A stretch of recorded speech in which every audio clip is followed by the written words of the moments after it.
where education is not just about learning, but about becoming.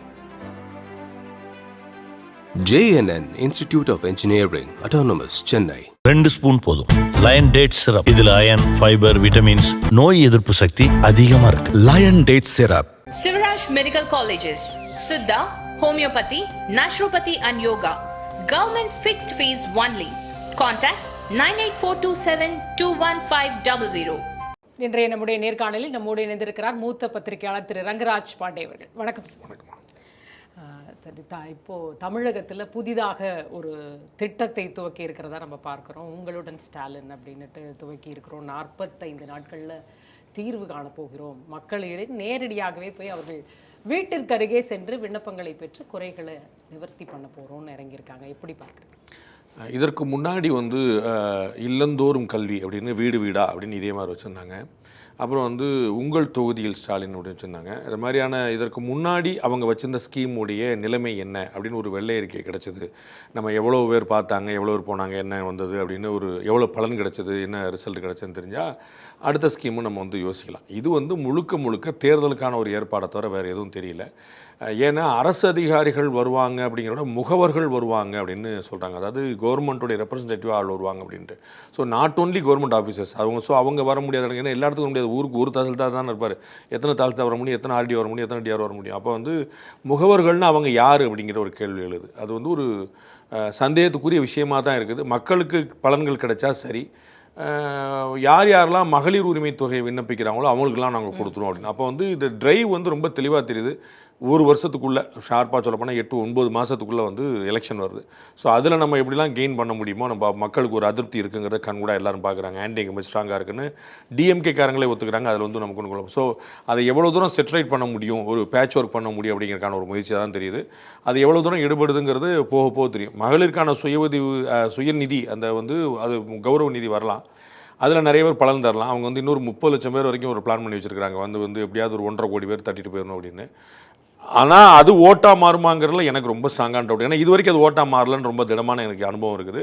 அதனால் புதுசாக சேர்ந்தால் கூட எனக்கு சொல்லி வாங்கிட்டு போவாங்களே தவிர அது ஒரு ஓட்டாக மாறுமான்னு எனக்கு தெரியல. பட் இந்த ஏற்பாடுங்கிறது ஒட்டுமொத்தமாக தேர்தலுக்கான ஒரு அரசியல் ரீதியாக பண்ணுறது பார்த்தாது, இன்னும் அரசு ரீதியாகவும் ட்ரை பண்ணி பார்ப்போம் அப்படிங்கிற ஒரு முயற்சியாக தான் தெரியுது. இல்லை, முதல்ல எதிர்கட்சி தலைவராக இருக்கும்பொழுது எல்லா இடத்துக்கும் போய் ஒரு புகார் பெட்டி வச்சு அங்கே கலெக்ட் பண்ணி அதற்கப்புறம் 100 நாளில் ஆட்சி அமைச்ச உடனே அந்த பிரச்சனை தீர்ப்போன்னு சொன்னோம். அதை செஞ்சுட்டோம். அதற்கப்புறம் முதல்வரின் முகவரி அப்படின்னு ஒன்று இது இருந்தது. அதுலேயும் கிட்டத்தட்ட 1,05,000 மனுக்களில் 1,01,00,000 நாங்கள் சால்வ் பண்ணியே கொடுத்துட்டோம். இல்லை, செய்ய வேண்டியது ஒன்றும் பெரிய புது விஷயம் இல்லை. நமக்கு பிஎம்ஓ அப்படின்னு சொல்கிற மாதிரி சிஎம்ஓ அப்படிங்கிறது முதல்வர் அலுவலகங்கிறது ஒன்று தனியாகவே இருக்குது. உங்களுக்கு நினைவு இருக்கும், நம்ம ஒரு 5-10 வருஷத்துக்கு முன்னாடிலாம் முதல்வர் தனிப்பிரிவுக்குன்னு ஒன்று அனுப்புவாங்க. ஸோ சிஎம் செல் அப்படின்னு தனியாக இருக்கும். நீங்கள் ஒரு இன்ஸ்பெக்டர், போலீஸ் இன்ஸ்பெக்டர் சரியாக செயல்படலை அப்படின்னா சிஎம் செல்லுக்கு நீங்கள் கம்ப்ளைண்ட் பண்ணலாம். அவங்க உடனே ஒரு மெசேஜ், இதெல்லாம் முன்னாடி ஏடிஎம்கே பீரியட் வரைக்குமே இருந்துச்சு. ஸோ சிஎம் செல்லுங்கிறது ஒரு புதிய கான்செப்ட் கிடையாது. அதுக்கு பேர் எல்லாம் வேறு வரைக்கும். நான் இப்போ அம்மா உணவுன்னு வச்சா நாங்கள் கலைஞர் உணவு இப்போ அப்படின்றாங்கல்ல, இதை மாதிரியான பேர். அவங்க மினி கிளினிக் வச்சாங்க, அம்மா கிளினிக்னு போட்டு. இவங்க இல்லம் தேடி மருத்துவம்னு வச்சாங்க. இது மாதிரி ஒன்னொன்றுக்கு பேர். அதாவது உன் ஸ்கீம் நான் என்ன பண்ணுறது, நான் வேறு ஸ்கீம் பண்ணேன்னு அதே ஸ்கீமை வேறையாக டைவர்ட் பண்ணி கொண்டு. அது தவிர சிஎம் செல்லில் ஏற்கனவே எல்லாமே இருந்தது தான். அங்கே உடனடியாக உங்களுக்கு நம்மலாம் பார்த்துருக்குறோம். நம்ம உங்களுக்கு உடனடியாக ஒரு மெசேஜ் வந்துடும், உங்களுடைய புகார் பெறப்பட்டது, உங்களுடைய புகார் எண் இது நீங்கள் ஃபாலோ பண்ணலாம். அங்கேருந்து அவங்க நல்லா டிஜிபி அனுப்புவாங்க. டிஜிபி சம்மந்தப்பட்ட ஐஜிக்கு அனுப்புவார், ஐஜி எஸ்பிக்கு அனுப்புவார், எஸ்பி ஸ்டேஷன் அனுப்புவார், திருப்பி ஸ்டேஷனுக்கு பதில் வரும். பல விஷயங்கள் ஒர்க் ஆச்சு. நம்ம என்ன சிஎம் செல்லேருந்து வந்திருக்கு. அதுக்கப்புறம் அதுவும் டெய்லி டேச்சு. அதில் சிஎம் செல்லுன்னு சும்மா தான் அனுப்பிவிடுவாங்க. முன்னாடி சிஎம் செல்லுன்னு ஒரு பயம் இருந்துச்சு, அதுவும் போயிடுச்சு. அதைத்தான் வேறு பேர் கொண்டு கொடுக்குறாங்களே தவிர வேறு எதுவுமே இல்லை. இப்போ தேர்தல் அறிக்கையில் நீங்கள் கொடுத்த வாக்குறுதியை நிறைவேற்றினதுக்கு நீங்கள் 100 நம்பர் சொல்கிறீங்க. நாங்கள் 520 வாக்குறுதி கொடுத்தோம், 540 நிறைவேற்றிட்டோம். கொடுத்தது எவ்வளவு? 500. அந்த அளவுக்கு எல்லா ரேஞ்சும் சொல்லியாச்சு. ஆனால் மற்றவங்களெல்லாம் விட்டுருங்க, எதிர்கட்சிகள் விமர்சனம் செய்வாங்க. கூட இருக்கிற கட்சிகளே உங்களுக்கு கணக்கு தெரியாதான்னு கேட்குறாங்க. திரு பே. சண்முகம் பயன்படுத்தின வார்த்தை எவ்வளோ நிறைவேற்றிருக்காங்கிற கணக்கு தெரியுமா அப்படின்னு கேட்குறாங்க. ஸோ அக்கௌண்ட் தெரியாதான்னு கேட்குறாங்கன்னா அப்போ நம்ம என்ன புரிஞ்சுக்கலாம், பாதிக்கு மேலே நிறைவேற்றாட்டா இந்த மாதிரி ஒரு வார்த்தை வரும். இப்போ நீங்கள் 520 வாக்குறுதியில் ஒரு 450 வாக்குறுதி நிறைவேற்றிட்டான்னு வச்சுக்கோங்களேன். இது சொல்ல மாட்டாங்க நியாயமாக யாருமே. இப்போ எவ்வளோப்பா படியும், 5 வருஷத்துக்குள்ளே தானே, அடுத்த 5 வருஷமும் பார்த்துட்டு சொல்லுவாங்க. அப்போ ஒரு 250 கீழே இருக்குங்கிற மாதிரி இருந்தால் தான் நீங்கள் நிறைவேற்றலை அப்படிங்கிற ஒரு பிம்பம் பொதுவில் வரும். பொதுவில் வர்றதா எதிர்கட்சிகள் கட்டமைக்கிறாங்கன்னு கூட இருக்கிற கட்சியிலே சொன்னாங்கன்னு பார்க்குற மாதிரி தான். இதே திட்டத்தை கூட இருந்து தூக்கணும் போது இருந்த அதே கம்யூனிஸ்ட் கட்சிகள் தான் சொன்னாங்க. நீங்கள் எந்த திட்டத்தை பற்றி கேள்வி கேட்குறீங்களோ உங்களுடன் ஸ்டாலின் அப்படின்னா அந்த திட்டத்தை துவக்கி வைக்கும்போது பக்கத்தில் உட்காந்துருந்தவங்க தான் இந்த கேள்வி எழுப்பியிருக்காங்க. அப்போ நமக்கு என்ன கொடுத்த வாக்குறுதியை நிறைவேற்றலன்னு பார்க்குறோம். நான் இவ்வளோ பெட்டிஷன் நம்ம எனக்கு நல்லா ஞாபகம் இருக்கு. அவர் வந்து தொகுதியாக வந்து எதிர்க்கட்சி தலைவர் பிரச்சாரம் பண்ணும்போது எனக்கு ஆடு இல்லை மாடு வேணும், அந்த ஸ்கீம்லாம் ஏடிஎம்கே பீரியட்லேருந்து இருக்குது. அது என்ன பண்ணாங்கன்னு தெரியலையே. லேப்டாப் திடீர்னு இப்போ கொடுக்குறேன்றாங்க, சைக்கிள் இப்போ கொடுக்குறேன். சைக்கிள் இத்தனை வருஷமாக கொடுக்குற, 4 வருஷமாக சைக்கிள் கொடுக்கல, திடீர்னு இப்போ சைக்கிள் கொடுக்குறேன்னு சொன்னாங்க. அப்போ ஏற்கனவே நிறுத்தப்பட்ட திட்டங்களை பூரா திரும்பி உணர்ந்துருங்க. தாலிக்கு தங்கம் திட்டம்னு ஒன்று இருந்துச்சு, ஜெயலலிதா பீரியட்ல இருந்துச்சு. எல்லா குழந்தைகளுக்கும் வந்து லேப்டாப் கொடுத்தாங்க, எல்லா குழந்தைகளுக்கும் சைக்கிள் கொடுத்தாங்க. எவ்வளோ பயனுள்ள கிராமங்களில் சைக்கிள் குழந்தைகள் கொடுக்குறது வந்து நாஞ்சில் சம்பத் வந்து மதிமுகவில் இருந்தபோதே பெரிய குரல் கொடுத்தார். என் வீட்டுக்குள்ள சைக்கிளில் போகும்போது நான் எப்படி அதை பாராட்டாமல் இருக்க முடியும், எதிர்வரிசையில் உட்கார்ந்து இருந்தபோதே அவ்வளோ பலன் ப்ராக்டிக்கலாக உங்களுக்கு. அதே மாதிரி அந்த ஆடு மாடு கொடுக்குற ஸ்கீம்லாம் அப்போ வந்து அந்த ஸ்கீமெல்லாம் முழுக்க நிப்பாட்டிச்சு. நீங்கள் ஆடும் கொடுக்குற கிடையாது, மாடும் கொடுக்குற கிடையாது, சைக்கிளும் கொடுக்குற கிடையாது, லேப்டாப். அப்போ அதிலெல்லாம் ஒரு 100 ரூபா மிச்சமாக இருக்கும்ல கவர்மெண்ட்டுக்கு. அப்போ அது நீங்கள் வேறு பேர் வச்சுருக்கீங்க. அப்போ இன்னைக்கு அந்த ஸ்கீம்லாம் என்னாச்சுன்னு சொல்லுங்கள். லேப்டாப் என்னாச்சு, தாலிக்கு தங்க என்னாச்சு, சைக்கிள் என்னாச்சு, அது எங்கே போச்சு தெரியல. சரி அதெல்லாம் விட்டுருங்க, அது ஏடிஎம்கே ஸ்கீம். நீங்கள் வாங்கினீங்களா பெட்டிஷன், அது என்னாச்சுன்னு சொல்லுங்கள். யாருக்கு ஆடு கொடுக்குறா, மாடு கொடுக்குறா, பட்டா கொடுக்குறா. அப்போ நீங்கள் சிறப்பு பட்டா முகாம் நடத்துறீங்க. எல்லாம் அந்தந்த கலெக்டர் நடத்திக்கிட்டே இருக்கிறத திருப்பி மொத்தமாக கொண்டு வந்து நான் பண்ணுறேன்னு சொல்கிறது. அதில் எனக்கு வந்து எதுவும் பலன் இருக்குமான்னு தெரியல. ஒரு ஏரியை திறந்து விடுறது, ஒரு அணையை திறந்து விடுறது, அதெல்லாம் அங்கங்கே ஒரு பிடபிள்யூ ஆஃபீஸரே செஞ்சுருவார். அதை நான் இங்கேருந்து திறந்து விடுறேன்னு சொல்லி சொல்கிறது. இதை மாதிரி அதை வந்து ஒருங்கிணைச்சு ஒரு குவிமையும் ஆக்கிட்டு வர்றதை தவிர மக்களுக்கான நேரடியான புது விஷயம் ஏதாவது இருக்குதா எனக்கு தெரியல. இதற்கு முன்னாடி வந்த பெட்டிஷனில் ஒரு நம்பர் சொல்லிட்டாங்க. நான் சொன்ன மாதிரி அந்த தேர்தல் வாக்குறுதி சொன்ன மாதிரி தான். நாங்கள் வந்து இவ்வளோ தொகுதி ஸ்டாலின் சொல்லி போட்டு நாங்கள் இவ்வளோ வாங்கினோம். அப்புறம் முதலமைச்சர் முகவரின்னு வாங்கினோம். முதலமைச்சரே நேரடியாக வந்து எஸ்பி ஆஃபீஸில் போய் எல்லாம் உட்கார்ந்தாரு. என்ன பலன் கிடைச்சதுன்னு தெரியணும்ல. போலீஸ் ஸ்டேஷனுக்கே எனக்கு தெரிஞ்ச அவர் வந்து கிட்டத்தட்ட ஒரு 7-8 முறைக்கு மேலே போயிருப்பார். எனக்கு தெரிஞ்சு தருமபுரி கிருஷ்ணகிரிலாம் போனார். லா அண்ட் ஆர்டர் என்னாச்சுன்னு அவரே சொல்லட்டும், மற்றவங்கள விட்டுருங்க, அவரே சொல்லட்டும். இவ்வளோதான் நமக்கு. அப்போ வந்து நீங்கள் ஒரு ஸ்கீம் அறிவிக்கிறீங்க, சூப்பர், எலெக்ஷன் நேரம், வெரி ஹாப்பி. அதோடைய பலன் என்ன, இதற்கு முன்னாடி இருந்தது என்ன, இப்போ என்ன இருக்குது, ஏதாவது ஒன்று சொல்லணும். நேற்று வரைக்கும் இவ்வளோ இருந்துச்சுங்க, இன்னைக்கு இவ்வளோ இருந்துங்க சொல்லணும்ல. அப்படி புருவ நம்பர் ஏதாவது இருக்காங்கிற கேள்வி இருக்குல்ல. மனுநீதி சோழன் சொல்கிறாரு ஏவாவேல் அவர்கள். அப்புறம் அவர் கூட சொல்லணும்னு அர்த்தம், அவருக்கு சீட் வேண்டாமா, அவர் சொல்கிற ஆளுக்கு சீட் வேண்டாமா, அப்புறம் இது கூட சொல்லாட்டின்னு அர்த்தம். கூட்டணி கட்சியிலே சொல்லி ஆகணும். அப்புறம் வந்து கூட்டணி கட்சியிலே சொல்லும்போது நீங்கள் கம்மியாக சொல்லிங்க. திரு ஏவாவை பார்த்து அப்புறம் நேரு யோசிப்பார், ஆஹா நம்ம கம்மியாக சொல்லிட்டோமே, பொன்முடி வந்து நம்ம பதவி பிரிச்சனாலும் டபுளாக சொல்லணும்னு பார்ப்பார். அது இல்லை போட்டி தானே. இது வந்து அவர்களே இவர்களே எல்லாம் சொல்லுது தானே. மனுநீதி சொல்லுங்கிற வார்த்தை வந்து இதற்கு முன்னாடி அப்படியே கலைஞர் சொல்லிட்டு இருந்தாங்க. அவர் தான் வந்து 5 முறை ஆண்டவர் சோழர் அப்படின்னு சொல்லிட்டாங்க. இப்போ அவர் மனுநீதி சொல்லலாம், மனுநீதி சொல்லணும் 1, மனுநீதி சொல்லணும் 2 சொல்லணும் போல. அது ஒரிஜினல் மனுநீதி சொல்லணும் தனியாக வேறு சொல்லணும். அப்புறம் இல்லை இப்போ இது வந்து ஒரு மக்களுக்கு வந்து இப்போ எனக்கு உடனடியாக தீர்வு கிடைக்க போகுது, அதுவும் இந்த 10 மாதம் எலெக்ஷன் டைம் கண்டிப்பாக எல்லாருமா தீர்வு கண்டுவிடுவார்கள் அப்படின்னு நம்பலாம். அப்போ அந்த அதிருப்தி நீங்கள் நினைக்கிறீங்க அப்படி பண்ணிடலாம், அப்படி பண்ண முடியாது. ஏன்னா மக்களுடைய கோரிக்கையில் நிறைய காம்ப்ளிகேஷன்ஸ் இருக்கும். எனக்கு பட்டா கொடுங்கன்னு சொல்லி சொல்லுவேன். அது ஏன் லேண்டாக இருக்காது, பட்டா கொடுக்கலன்னு மட்டும் சொல்லுவேன். நான் வந்து முதலமைச்சர் கிராஸ் பண்ணி போகும்போது ஐயா எனக்கு பட்டா கொடுக்கலையா அப்படிமே, ஐயோ பட்டா கொடுக்க சொல்கிறேன். ஏன் லேண்டே கிடையாது, எப்படி பட்டா கொடுப்பீங்க? அப்போ இன்னொருத்தர் லேண்டா அதுக்கு 150 சட்டம் இருக்குது, நீர்நிலைகளை கொடுக்க முடியாது, கோர்ட்டு தடை பண்ணும், பக்கத்து வீட்டுக்காரன் சண்டைக்கு வருவான், 1008 பிரச்சனை இருக்குது. அப்படி நீங்கள் நினைக்கிற மாதிரிலாம் எல்லாம் கொடுத்துட முடியாது. நம்ம வந்து ஓய்வு விதிகளை தளர்த்திக்கிட்டே போகிறாங்க. அந்த ஓய்வூதியம்னு ஒன்று இருக்குங்க, முதியோருக்கான ஓய்வூதியம் இருக்குது, கைம்பெண்களுக்கான ஓய்வூதியம் இருக்குது, மாற்றுத்திறனாளிகளுக்கு இருக்குது. இப்போ வந்து 1000 ரூபா எல்லாருக்கும் உள்ள ஸ்கீம் குறைச்சிட்டாங்க. இப்போ என்ன காமெடி பாருங்க, அரசு ஊழியர் ஓய்வு பெற்றிருந்தா அவங்க வந்து வீட்டில் வாங்கலாம். கவர்மெண்ட் எதுக்கு ஓய்வு பெற்றிருந்தா பணியில் இருந்தாலே வாங்கிக்கலாம் சொல்லி வேண்டியதானே. என்ன கிடைச்சு, கவர்மெண்ட் காசு தானே, நம்ம காசா எடுத்து கொடுக்க வேண்டியதானே. 75 கோடி ரூபாய்க்கு கடலூர்ல ஒரு திட்டம் ஆரம்பிக்கும் சொல்லி நேற்று அறிவிச்சிருக்காங்க. 75 கோடி ரூபா, அதுல 12,000 பேர் பலனடைவாங்களாம். யோசிச்சு பாருங்க, 75 கோடி ரூபாயில் 12,000 பேர் பலனடைவாங்க. உண்மையே வச்சுக்கணும், நம்ம சண்டை பண்ணும். அதாவது தோல் அல்லாத காலணிகள்லாம் தயாரிக்கப்படுறது சொல்லி சூப்பர்னு வச்சுக்கணும். அப்போ மாசம் நீங்கள் 1500 கோடி ரூபா செலவழிக்கிறீங்களே, அதில் எவ்வளோ 1000 பேர் பலன் தருவாங்க? அதுக்கு நீங்கள் எவ்வளோ பேருக்கு வாழ்க்கை கொடுத்துருக்கலாம், எவ்வளோ தொழில் உற்பத்தி பண்ணிருக்கலாம், எவ்வளோ கடன் கொடுத்துருக்கலாம். மத்திய அரசு முத்ரா லோன் கொடுக்குதுல்ல, அது மாதிரி நீங்கள் லோன் கொடுத்துருக்கலாம். சொந்த காசை நான் கொடுக்குறேன்ப்பா, பிஎம் பண்ணுற ஸ்கீம் அப்புறம் அப்படியே காப்பி அடிச்சு இங்கே பண்ணுறாங்க. அவங்க ஒரு மருந்தகம், இங்கே ஒரு மருந்தகம், அவங்க ஒரு கல்வி, நான் ஒரு கல்வி, அப்படியே அங்கே என்ன போட்டுங்க அதுக்கப்புறம் இங்கே போட்டுக்கன்னு சொல்லுவாங்க. அதை மாதிரி இப்போ நீ என்னப்பா முத்ரா லோன் பேங்க்கில் கொடுக்குறது, நான் சொந்த அரசு நிதி கொடுக்குறேன். 1500 கோடி ரூபா ஒரு மாதத்துக்கு நம்மகிட்ட இருக்குங்க. ஒரு வருஷத்துக்கு 15,000 கோடி ரூபா மட்டும் வச்சுக்கோங்க. நீங்கள் ரொட்டேஷன் மட்டும் கொடுக்கலாம்ல.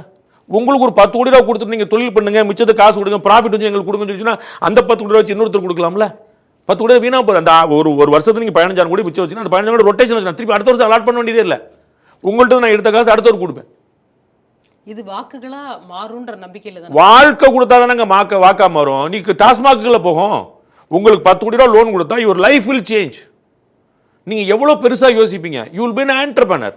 நீங்க 10 பேருக்கு வேலை கொடுப்பீங்க, தொழில் வரும். 10 பேருக்கு தொழில் வரல, ஒரு 6 பேருக்கு தொழில் ஜெயிக்கும்ல, அவன் அடுத்து கொடுப்பான்ல. அவன் அடுத்தவனுக்கு அந்த காசு வச்சு கொடுக்கலாம்ல, அந்த அமௌண்ட் அங்கேயே நிற்கும்ல. அப்போ நீங்கள் 1000 ரூபா கொடுத்தா வீட்டுக்கு போகுது, வீட்டுக்கு போனால் கடைக்கு போயிருதுல, இல்லைன்னு சொல்லுங்க. டாஸ்மாக் சேல்ஸ் 2021 என்ன சொல்ல, நீங்கள் தெளிவாக பார்த்துருங்க. 2021 டாஸ்மாக் சேல்ஸ், 2025 டாஸ்மாக் சேல்ஸ் 50,000 கோடி, 30,000 கோடி ரூபாய் இருந்தது, 50,000 கோடி ரூபாய் மாறி 20,000 கோடி ரூபாய் உங்களுக்கு வந்து 4 வருஷத்துல மாறுது. அப்போ எங்க போய் நிற்கிது பாருங்க. அப்போ வருஷத்துக்கு வந்து 5,000 கோடி 7,000 கோடி வந்து கூட்டிகிட்டே போகுது. என்ன கணக்கு? அப்போ எங்க காசு போகுது? இங்க வர்றது பூரா அங்க போயிடுது. அப்போ இது நம்ம டாஸ்மாக் தனியாக சொல்லணும். நம்ம எங்கே போய் அப்போ மக்களுக்கு பலன் தரணும் இது கிடையாது. நீங்கள் 1000 ரூபா காசு கொடுத்தா ஓட்டு வந்தாலும் எல்லாருமே கொடுத்துருவாங்களே. அது வந்து பலன் தர ஓட்டாக கன்வெர்ட் ஆக போகிறது இல்லை. எனக்கு அதில் வந்து குழப்பம் இல்லை. புதுசாக நீங்கள் எவ்வளோ கொடுத்தாலும் மக்களுக்கு பலன் தர திட்டமாக இருக்கான அதுவும் இல்லைன்ற. இப்போ இல்லை, அரசின் திட்டங்களுக்கு சரியாக போய் சேரணும், தகவல் சரியாக போய் சேரணும், செயல்பாடுகள் போகணுன்றதுக்காக 4 IAS அதிகாரிகளை செய்தி தொடர்பாளர்களாக நியமிச்சு. திமுகவுடைய செய்தி தொடர்பு தான் இதுவரைக்கும் இந்தியாவிலே மாஸ்டராக இருந்துச்சு. நெரேட்டிவ் செட்டிங்கில் அவங்கள மாதிரி ஒரு மாஸ்டர்ஸ் கிடையாது. அவங்களுக்கே தெரிஞ்சிருச்சு இது பூரா பேக் ஃபயர் ஆகிட்டு இருக்கு. ஆளாளுக்கு ஒன்று பேசி வாய் கொடுத்து எந்த அமைச்சர் தமிழ் முதலமைச்சரே சொன்னது போல யாராவது ஒருத்தர் வாயை திறந்துருவாங்களோ அப்படின்னு பீதியில் உட்காந்து காலையில் எந்திரிக்கும் போதே பயத்தில் எந்திரிக்கிறேன்னு சொல்லி சொன்னார். அவர் பயன்படுத்தின வார்த்தை. பொன்முடி காட்டிட்டாரு, நேரு காட்டாரு, ஆராசா காட்டாரு, திருச்சி சிவா காட்டிட்டாரு. ஏசிலேயே தான் சுற்றுவார் காமராஜர்னு திருச்சி சிவா சொல்கிறார். இப்படி ஆளாளுக்கு ஒரு கமெண்ட் எல்லாருமே போட்டு இவங்க பேசினாலே பெரிய பிரச்சனை. நீங்கள் பேசாமல் இருக்கப்பா, பேச்சுக்காக அறியப்பட்ட திமுக நீங்கள் பேச வேண்டாம்ப்பா, ஆஃபீஸரை பார்த்து பேசுவோம்னு சொல்லிட்டு 4 நல்ல ஆஃபீஸர் தூக்கி போட்டிருக்காங்க. அப்போ என்ன திமுகவுடைய பேச்சு திறன் எங்கே போச்சு? ஏற்கனவே உள்ள தேர்தல் பண்ணி அவுட் சோர்ஸ் கொடுத்தாச்சு. தேர்தலில் மாஸ்டர்ஸ்னு சொல்லுவாங்க. ஆனானப்பட்ட காங்கிரஸை காமராஜர் வீழ்த்தி எலெக்ஷன் ஒர்க்கில் அவ்வளோ மாஸ்டர் பேயா வேலை பார்ப்பாங்கன்னு சொல்லுவாங்க.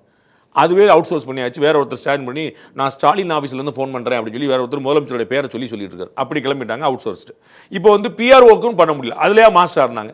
சலூன் கடையிலேருந்து கல்யாண வீட்டிலேருந்து போயிட்டு வந்து அவங்க பூரா கட்சி தான் பேசுவாங்க. அதுவும் எடுபடல, ரிவர்ஸில் போகுது, பேக் ஃபயர் ஆகுது. இப்போ 4 ஆஃபீஸர் கூட உட்கார வச்சிருக்காங்க. அப்போ அவங்களுடைய பிஆர் ஒர்க் என்னாச்சு? கட்சியுடைய பிஆர் ஒர்க் நீங்கள் பார்த்தீங்கன்னா தெரியும். இடையில வந்து ஒரு 5-6 மாதத்துக்கு ஏதாவது ஒரு பிரச்சனை வந்துச்சுன்னா அறிவாலயத்தில் ஒரு பிரஸ் மீட் நடக்கும். எழிலன் ஒரு பிரஸ் மீட் கொடுப்பாரு, டாக்டர் கொடுப்பாரு, யாராவது கொடுப்பாரு, யாராவது ஒரு தங்கம் அரசு கொடுத்துருக்காரு, எல்லாருமே கொடுத்து. It is not working. முக்கியமான ஆட்கள் கொடுத்து பண்ணாலே எடுபடலை. அப்போ யோசிக்கிறாங்க அப்போ என்ன செய்யுது? அப்போ வந்து ஒரு செல்வாக்கு மிக்க மக்கள்கிட்ட ஒரு நல்ல மதிப்பு இருக்கக்கூடிய அமுதா ஐஎஸ் மாதிரி, ககன்தீப் சிங் பேடி மாதிரி, ராதாகிருஷ்ணன் மாதிரி, தீரஜ்குமார் மாதிரி ஒரு நல்ல பேர் வாங்கின ஐஎஸ் இவங்கள சொன்னாவா நம்புவாங்களான்னு பார்ப்போம். அவங்களுக்கு எவ்வளோ முட்டு கொடுப்பாங்க? ஃபோன் நம்பர் எதுக்குங்க கேட்குறீங்கன்னா, இல்லை நலத்திட்டம் கவர்மெண்ட் இல்லாத ஃபோன் நம்பரா? கவர்மெண்ட் எந்த ஃபோன் நம்பர்? யார் ரேஷன் கார்டில் போகிற ஃபோன் நம்பர் கிடையாது அவங்களுக்கு. தமிழ்நாட்டில் 2 கோடி ஃபோன் நம்பர் இருக்கு, 2 கோடி ரேஷன் கார்டு இருக்கு, 2 கோடி நம்பர் ஃபோன் நம்பர் உங்கள்கிட்ட இல்லையா? ரேஷன் கார்டில் ஃபோன் நம்பர் இல்லாமல் தான் வாங்குறீங்களா? யார் கொடுக்குறோன்னு தெரியாமல் தான் இருக்கீங்களா? தமிழ்நாட்டோட ஸ்கீம் எதுவுமே ஃபோன் நம்பரே இல்லையா? கூட்டுறவு பேங்க்ல இல்லையா? நாங்கள் ஃபோன் பண்ணி எதுக்கு கேட்குறோம்? அந்த கான்வர்சேஷன் தான் அம்பலமாச்சே. எதுக்கு கொடுக்குறாங்க? நாங்கள் ஃப்ரீயாக கொடுப்போம்ல, வாங்க நீங்கள் பேரை கொடுங்க, ஃபோனை கொடுங்க. இது ஆள் பிடிக்கிறவங்க இதெல்லாம் முட்டு கொடுக்க வேண்டிய நிலைமை ஆகிப்போச்சுல அவங்களுக்கு. இப்போ அதிகாரிகளுக்கு ஒரு நிலைமை இருக்குல்ல, எதுக்குங்க நீங்கள் ஃபோன் நம்பர் கேட்குறீங்கன்னா, இல்லை இதுக்கு எதுக்கு நீங்கள் ஃபோன் நம்பர் கொடுக்குறீங்க? நீங்கள் தான் இல்லம் தேடி வர போகிறீங்க, எதுக்கு ஃபோன் வாங்குறீங்க? இல்லம் தேடி ஃபோனுக்கு வருவீங்களா? நீங்கள் தான் உங்களில் ஸ்டாலின் வச்சு முதல் வீட்டுக்கு வர்றாரு. முதலுடைய கட்சிக்காரங்க போகிறாங்க. ஏற்கனவே இந்த பக்கம் வந்து ஓரணியில் தமிழ்நாடுக்கு வீட்டு கட்சிக்காரங்க வந்துட்டு இருக்காங்க. நீங்கள் இப்போ எல்லாம் என்ன செய்ய போறீங்க? எனக்கு புரியல. கட்சிக்காரங்க வீட்டுக்கு வரும்போது உங்களுக்கு எதுக்கு ஃபோன் நம்பரு? ஃபோன் பண்ணி எதுக்கு ஃபோன் நம்பர் கேட்குறீங்க? அட்ரஸ் கேட்குறக்கா? லாஜிக் இருக்குதான் அவங்க பார்த்தோம். அப்போ எவ்வளோ கஷ்டப்பட்டு முட்டு கொடுக்குறீங்க யோசிச்சு பாருங்க. சரி, அப்போ இந்த ஓரணியில் தமிழ்நாட்டில் அப்படி சதவீதத்தை ஏற்றிக்கிட்டே போகிறாங்களே, இவ்வளோ சதவீதத்தில் இந்த மாவட்டத்தில் இவ்வளோ பேர் சேர்ந்துட்டாங்க, இவ்வளோ சேர்ந்துட்டாங்க. எம்ஜிஆர் வந்து இடஒதுக்கீடு கொடுக்கணும்னு சொல்லி பாமகவுடைய போராட்டத்தின் போது பெரும் விளைவாக தமிழ்நாடு ஸ்தம்பிக்கப்பட்டு ஒரு சரி எல்லா ஜாதிக்கும் கொடுத்துருவோம்ப்பா அப்படின்னு கிட்டத்தட்ட ஒரு 100 ஜாதி கணக்கு எடுத்துச்சு. நீங்கள் எவ்வளோ எல்லா ஜாதியும் கூட்டார். நீங்கள் எவ்வளோ பாருங்க, நாங்கள் 1.5 கோடி ஐயா, நாங்கள் 2 கோடி சாமி, நாங்கள் மொத்தம் 20 கோடி வந்துருச்சு. இப்போ தமிழ்நாடு பாப்பில் அன்றைக்கி 5 கோடி தான். என்ன எனக்கு ஒன்றும் புரியல. நாங்களும் அவ்வளோ கோடியாக போயிட்டு இல்லை அள்ளி எடுத்துட்டாங்க. அது மாதிரி தான் இது. அப்போ மொத்த மெம்பர்ஸ் வந்து 6 கோடி வந்திருக்கும். எனக்கு ஒன்றும் தெரியல. அவங்க சொன்ன கணக்கு எனக்கு நான் கவனிச்சதில் வந்து 77 லட்சம் என்னமோ புது உறுப்பினர் சேர்ந்துருக்காங்க. நான் நம்பர் பார்த்தேன். 77 லட்சம்னா புதுசாக இருக்கணும். புதுசு தானே சொல்கிறாங்க. அப்படின்னா ஏற்கனவே 1.5 கோடியாக இருக்கணும். ஏன்னா ஏடிஎம்கே 1.5 கோடி சொல்லியாச்சு. நீங்கள் அதோட பெரிய கட்சி 2 கோடியாக வச்சுக்கணும். எல்லாரும் அவங்களே வாலண்டியராக வந்து சேர்றாங்கன்னு தானே சொல்லுவாங்க. ஓடி சேரட்டும். எனக்கு ஒன்று அறிவாலயம் வாசல் ஒரே கூட்டமாக இருக்கட்டும். எனக்கு ஒன்றும் பிரச்சனை. நான் நம்பர்ஸ் பேசணும், நம்ம டேட்டா தானே பேசணும். ஏற்கனவே 1.5 கோடி ஏடிஎம்கேவே வச்சிருக்கு. சரிங்களா? அப்போ நீங்கள் 2 கோடியாவது இருக்கணும் ஒரு பேச்சுக்கு. இப்போ 77 லட்சம் ஆல்ரெடி சேர்ந்துருச்சு. அப்போ 2.25 கோடி ஆகிப்போச்சு. எங்கே போய் நிற்கும்? 2 கோடிக்கு மேலே 2.25 கோடி ஆகிப்போச்சு உங்களுக்கு. நீங்கள் 2 கோடி உங்கள் கணக்கு வச்சா 2.5 கோடி ஆகிப்போச்சு. எங்கே போய் நிற்குது சொல்லுங்கள்? 2.5 கோடி பேர் உங்களுக்கு ஓட்டு போட்டாங்களான்னு சொல்லுங்க. 19 போட்டாங்களா, 21 போட்டாங்களா, 24 போட்டாங்களா, 26 தான் போட போறாங்களா? விஜய் 2 கோடி சேர்க்கணும்ட்டார். ஏடிஎம்கே 2 கோடி இருக்குன்னு மொத்தம் எத்தனை கோடிங்க? ஆந்திரா, தெலுங்கானா, கர்நாடகா, திராவிடம் பூரா சேர்த்து கொண்டு வந்துட்டீங்களா? என்ன புரியலையே. ஒரு யாராவது சொல்ல நம்பர்ல அதான் அந்த இடஒதுக்கீடு கேட்டு எல்லா சம்பவமும் சொன்ன கணக்கு தான். நமக்கு எவ்வளோப்பா? ஒரு 77 லட்சம் போட்டு, உனக்கு எவ்வளோப்பா? நீ இவ்வளோ லட்சம் போட்டு. எங்கே பிஜேபி சாதாரணமாக ஒரு 60-70 லட்சத்து வந்து நிற்குது. அவங்க வந்து நாங்கள் வந்து டேட்டாவோட வச்சுருக்கோங்க, எல்லாம் மிஸ்டு காலுங்க, எல்லாம் நம்பர் வச்சுருக்கோங்க, டேட்டா வச்சுருக்கோங்க, ஆன்லைனில் ஏற்றிருக்கோம், பிஎம்ஓவில் ஏற்றிருக்கோம், நம்மோவில் இருக்கும், எல்லாத்துலையும் ஏற்றி வச்சுருக்கோன்றாங்க. அப்போ அவங்களுக்கு ஒரு போனா போகிற ஒரு 50-60 லட்சம் கொடுத்துவீங்க. எத்தனை மக்கள் தான் இருக்காங்க இங்கே? குழந்தை தொழிலாளர்லாம் சேர்த்துட்டீங்களான்னு தெரியல, எனக்கு ஒன்றும் தெரியல. அப்படி போனால் கூட மொத்தமாக ஒரு 6 கோடி தானே உங்களுக்கு நிற்கும். வாக்காளர் எண்ணிக்கை 6 கோடி தானே. இந்த நம்பர்ஸ்லாம் அவர்களே அவர்களை ஊக்கப்படுத்திக் கொள்கிறார்களா, அவர்களை ஏமாற்றிக் கொள்கிறார்களா, அவங்க தான் பார்க்கணும். இப்போ அதிமுக பிஜேபி கூட்டணி தான் வந்து தமிழகத்தில் அமைதியை சிதைக்கக்கூடிய ஒரு கூட்டணியாக இருக்கு. கரெக்டான வார்த்தை, திமுகவின் அமைதியை. கரெக்டான வார்த்தை தான், திமுக கூட்டணியின் அமைதியை. திமுகக்கு என்ன சார் பாதிப்பு? அவங்க 2 பேருமே அவங்க பிரிஞ்சிருந்த போது நாம வந்து அவர்களுடைய மேடையிலே சொன்னோம், ஏடிஎம்கே கூட்டணி பிரிஞ்சிருந்த போது திமுகவுக்கு சுலபமான வாய்ப்பு இருந்துச்சு. கேக் வாக்குன்னு சொல்லுவாங்கல்ல, ஈஸியாக அப்படியே படுத்துக்கிட்டே ஜெயிக்கலாம். சீட்டு வாங்கிருங்க, நானே சொல்லியிருக்கேன். என்னோட பேட்டி கேட்டவங்களா நீங்கள் போய் தயவுசெய்து சீட்டு வாங்கிருங்க, கேரண்டியாக ஜெயிப்பீங்க. இப்போ 2 பேரும் சேர்ந்து இன்னும் பெருசாக அந்த அணி முழுசாக உருவாகலை. இன்னும் திரு ஓபிஎஸ் என்ன செய்ய போறாரு, டிடி என்ன செய்ய போறாருன்னு நிறைய கேள்விகள் இருக்குது. ஜான் பாண்டியன் வர போறாரா, டாக்டர் கிருஷ்ணசாமி வர போறாரு, நிறைய அன்ஆன்சர் கொஸ்டின்ஸ் இருக்குது. தேமுதிக என்ன செய்ய போகுது, பாமக 2 சேர்ந்தா தனியாக. இதுக்குள்ளேயே இவங்களுக்கு வந்து பாஜக இன்னும் பார்த்தீங்கன்னா தமிழக முதலமைச்சரோ மற்றவர்களோ ஏடிஎம்கேவை 40% திட்டினாங்கன்னா 60% பிஜேபி தான் திட்டாங்க. காவி சாயம், காவி கொடி, காவி, அவங்க காவி எவ்வளோ பயமுறுத்துன்னு நம்ம பார்க்கணும். அப்போ பிஜேபி வந்து ஸ்ட்ராங்காக குரோ ஆகுதுங்கிறது அவர்கள் ஒப்புக்கொள்கிறார். உங்களுக்கு புரியுங்களா? யாரும் நம்ம ஏன் வந்து சீமானை விமர்சிக்க மாட்டாங்க, ஏன் விஜய் விமர்சிக்க மாட்டாங்க, டாக்டர் கிருஷ்ணசாமி ஏன் விமர்சிக்க மாட்டாங்க? இல்லை இப்போ விஜய் நிறைய விமர்சிக்க. ஐயோப்பா, நீங்கள் நினச்சிட்டு இருக்கிறீங்க விஜய் எவ்வளோ விமர்சனம் தனியாக ஒரு பேட்டி கேளுங்க, தனியாக கொடுக்குறேன். விஜய்க்கும் திமுகவுக்குமான உறவை பற்றி தனியாக பேச சொன்னோம். அந்த பூசுனாப்புலையும் இருக்கணும், பூசாத மாதிரி இருக்கணும்னு சொல்லுவாங்க பாருங்க. அதுதான் நடந்தது. நீங்க இப்போ நடக்கிறதும் பார்த்து அப்படிதான். எப்ப நடக்குறது தாங்க, எப்பன்னா அதுல ஒன்றும் குழப்பம் இல்லை. யாருக்கு லாபம் பார்க்கணும்ல. அதில் நான் ஏற்கனவே சொல்லியிருக்கேங்க, திமுக திட்டமிட்டு 3 பேரை வளர்த்து விடுகிறது அவர்கள் பங்களிப்பில். ஒன்று பிஜேபி, இன்னொன்று நாம் தமிழர், இன்னொன்று விஜய். இந்த 3 பேர் வளர்ந்தா அதிமுகவுக்கு நட்டம். அதை நான் கண்கூடா பார்த்து நான் ப்ரூஃபே சொல்லியிருக்கேன். இவங்களுடைய ஓட்டு தான் 24% இங்கே வந்து நிற்குது. இப்போ பிஜேபி இங்கே சேர்ந்தோடனே கவலை ஆகிட்டாங்க. அவங்க என்ன நினைச்சாங்கன்னா ஆளுக்கு ஒரு 10-12% ஓட்டு, சரிங்களா, 36% ஓட்டு வெளியே போயிடும். ஏடிஎம்கே தனியாக நிற்கும். ஏன்னா அவங்க அலையன்ஸ் தானே இல்லை, நம்மகிட்ட பழைய அலையன்ஸ் நிற்குது. படுத்துக்கிட்டே ஜெயிக்கலாம், நம்ம 25-30% ஓட்டு வாங்க ஜெயிச்சிடலாம். இதான் அவங்க திட்டமாக இருந்துச்சு. படக்குன்னு இந்த பிஜேபி ஏடிஎம்கே சேர்ந்த உடனே அவங்க கனவு கோட்டை பெருசாக 2 பேர் சேர்ந்துட்டாங்க. இதில் ஒன்று தாவேக்கா, இன்னொன்று திமுக. தாவேக்கா இதை எதிர்பார்க்கவே இல்லை. பிரசாந்த் கிஷோரை வச்சுட்டு என்னமோ பில்டப்லாம் பண்ணி பார்த்தாங்க. இவங்க சேர்ந்தோடனே பிரசாந்த் கிஷோரே வரலன்ட்டாரு. பிரசாந்த் கிஷோர் வரல, எதுக்காக வரலன்னு சொல்லுங்க. இவங்க காசு கொடுக்க மாட்டேன்னாங்களா? அவர் முதல் முறையாக ஒரு கட்சி மேடையில் ஏறினார். அவங்க இதுக்கு முன்னாடி பிஜேபியில் பண்ண கூட சொல்லல. கொள்கைக்கும் அதுக்கும் ஒத்து வரல. நம்ம அந்த ஹிந்திலேயே பார்த்தோமே, அந்த இடத்துலயே அவர் கொள்கை என்னங்க வேண்டி கிடக்கு. அவர் 10 கட்சிக்கு வேலை பார்த்திருக்காரு. எந்த கட்சியோட கொள்கை அவருக்கு போந்துச்சு? அவர் பிஜேபிக்கு வேலை பார்த்தவர், அவர் வந்து ரெட்டிக்கு வேலை பார்த்தவர், மம்தாக்கு வேலை பார்த்தவர், டிஎம்கே. யார்கிட்ட என்ன கொள்கை இருக்கு? எந்த கொள்கையோட ஒரு புரிந்து போனாரு? அவர் பீகார் எலெக்ஷன் ஃபேஸ் பண்ண போறாருல. அதுதான் சொல்ல வர்றேன். அவர் அதுக்கு ஒரு வருமானத்துக்கு காசு வேண்டாமா? லெஜிட்டிமேட் மணி வேணுமா இல்லையா? உங்களுக்கு உழைச்ச காசு தானே வேணும். உங்களுக்கு நீங்க எங்க காசு வரும்? உங்களுக்கு காசு தேவைப்படுதா இல்லையா? அப்போ இங்கே ஒரு அக்ரிமெண்ட் போட்டாரு, சும்மா ஒரு 200 கோடி வச்சுக்கோங்க, 300 கோடி பழைய ரேட்டு, அதோட கம்மியாக ஒரு 200 கோடி கசக்குதா உங்களுக்கு? ஏன் போனாரு? ஏன்னா அந்த அலையன்ஸ் அமைஞ்சிருச்சு. பிரசாந்த் கிஷோர் எதிர்பார்க்கல. அவர் திட்டமிட்டு சொன்னார் டிசம்பருக்கு மேலே வரைக்கும் தான் நீங்கள் பார்க்கணும். அவர் ஓப்பனாக பேட்டி கொடுக்குறாரு தந்தி டிவியில். அடுத்த வார்த்தை சொல்கிறாரு, நாங்கள் வந்து ஏடிஎம்கேவும் தாவேக்காவும் சேர்ந்தா 2 பேருக்கும் நட்டம் அப்படின்னு நெரேட்டிவ் செட் பண்ணுறாரு. அதை மீறி சேர்ந்துட்டாங்க. தாவேக்கா கன்ஃபியூஸ் ஆயிடுச்சு. தாவேக்கா நினச்சி நம்ம பிராண்டை ஏற்றிட்டே போவோம், டிமாண்டை ஏற்றிட்டே போவோம், டிசம்பரில் வந்து இபிஎஸ் தன்னால் இறங்கி வருவார்னு நினச்சோம். வேண்டாங்க, எனக்கு வந்து ஆள் தெரியாத அளவுக்கு எனக்கு பழைய ஆளே பரவாயில்ல, நான் பிஜேபியில் ஹேண்டில் அப்படின்னு அவர் போயிட்டாரு. இது திமுகவுக்கு பெரும் பின்னடைவு ஏற்படுத்துருச்சு. எதிர 4+1 5 முனை போட்டி இருக்குது. நம்ம சாதாரண ஜெயிக்கலாம் நினச்சவங்களுக்கு இன்னைக்கு பெரிய டஃபாக வந்துருச்சு. திரும்பி விடிஞ்சு எழுந்திரிச்சா அவங்க வந்து பிஜேபி பற்றி தான் பேசுகிறாங்க. பிஜேபி வளர கட்சியில் ஆளே இல்லைன்னு சொல்லிட்டு இருக்கீங்க. 4 எம்எல்ஏ வச்சிருக்காங்க, கூட்டணியில் வந்திருக்காங்க, ஒரு ஆளே எதுக்கு அவங்களை பற்றி பேசுறீங்கன்ற? இல்ல இப்ப பிஜேபிக்கும் அதிமுக அவங்களுக்கே அவங்க டிஃபெண்ட் பண்ணக்கூடிய நிலைமை தானே இருக்கு. எங்க போனாலும் நைனார் அது நிறைய பேசியாச்சு. ஊடகங்கள் வந்து ஒன்று தானே கேட்பாங்க, அவங்களுக்கு அஜெண்டா இருக்குல்ல. ஊடகங்கள் மாற்றி கேட்க முடியுமா? என்ன சொன்னதை தானே கேட்பாங்க. எப்படி மாற்றி கேட்க முடியும்? யாராவது சண்முகம் பேசின பற்றி கேட்டிருக்காங்களா? யாராவது திருமா பேசின பற்றி கேட்டிருக்காங்களா?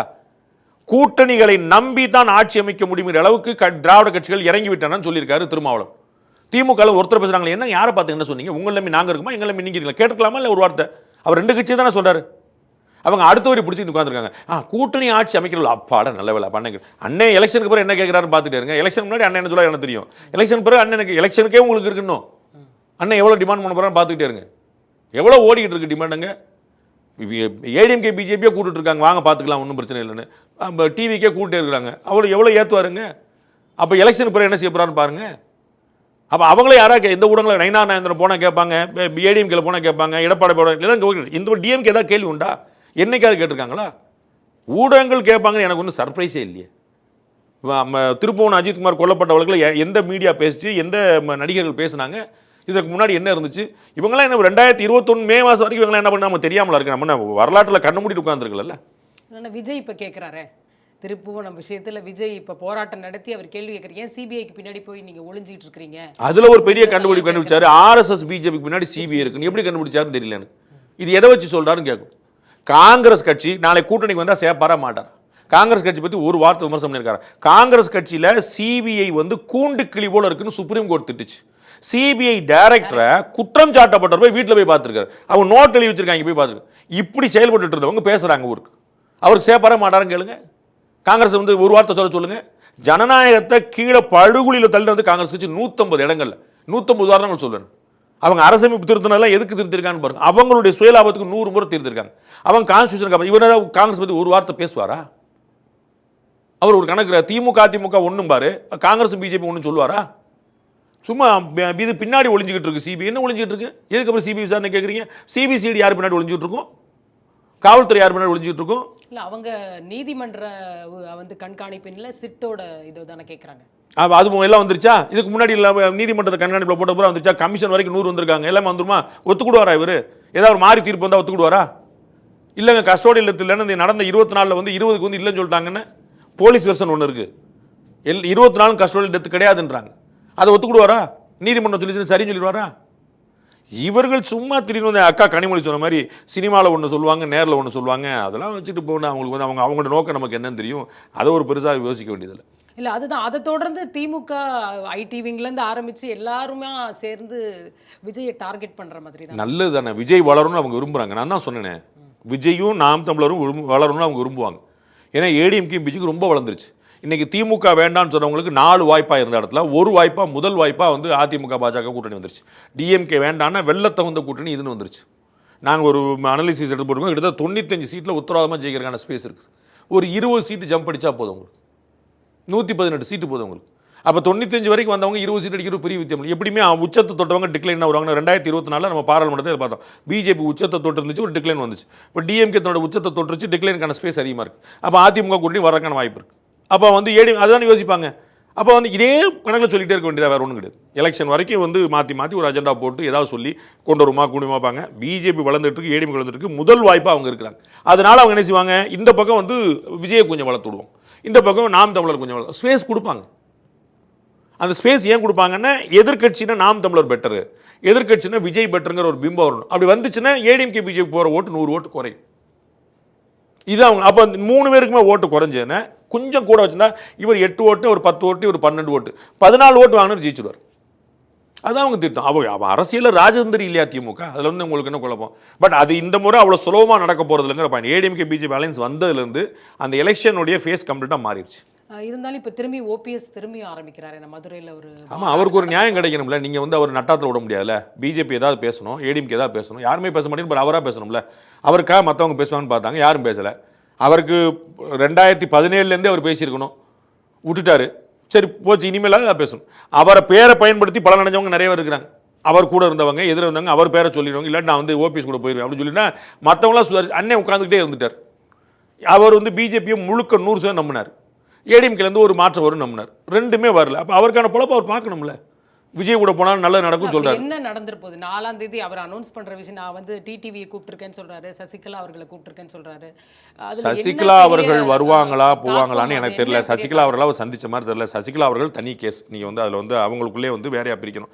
அவர்களுக்கு வயது முதிர்ச்சி இருக்குது. அவங்க இனிமே அந்த புல்லிங் ஃபேக்டர் அவங்கள்ட்ட இருக்குதான்னு தெரியல. தேர்தலையும் போட்டியிட முடியாது, பப்ளிக்கில் வேற ஒரு சென்டிமெண்ட் இருக்குது. அதனால திரு டிடிவி திரு ஓபிஎஸ் அவ்வளோதான்.